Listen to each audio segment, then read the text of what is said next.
Hey guys, today I'm going to show you where the AC clutch relay is on this 2004 Chevy Malibu.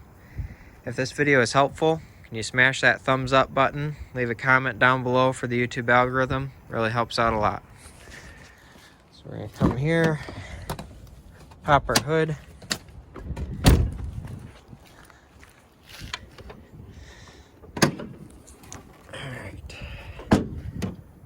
We're going to go to the under the hood fuse box right here, squeeze these tabs and lift. Then right here there's a legend or key, so you can tell what all these relays and fuses are. And that'll tell you 34 is the AC clutch relay, or relay right there. So if you want to test this, you can see here on the side 30 and 87 are the pins that need to be connected in order to hear the click. So we're going to get a little jumper wire. We're going to go across 30 and 87. You can hear that clicking.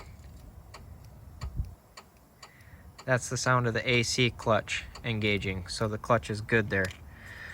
So I hope you found this video helpful. If you did, smash that thumbs up button, leave a comment down below for the YouTube algorithm. Thanks for watching.